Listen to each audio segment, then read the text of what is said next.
Hello दोस्तों, तो अभी ये वोल्टास सर्विस सेंटर पे एक मशीन आई हुई है।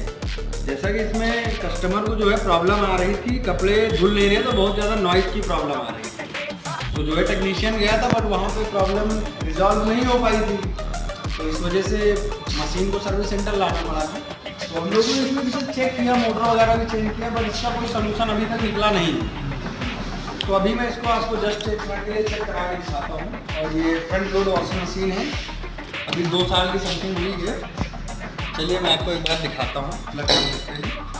ठीक है, तो यहाँ से हम इसको 3 सेकंड के लिए पुश करेंगे तो ये मशीन ऑन हो जाएगी। ठीक है, जरा पास में लाइएगा इसको। तो मैं आपको आवाज़ सुनाता हूँ। ठीक है, स्पिन और ड्रेन पे लगाता हूँ तो आवाज़ बहुत ज़्यादा करता है ये, और प्रॉपर वे में ये वर्क नहीं कर पा रही है। बाकी मैं अभी आपको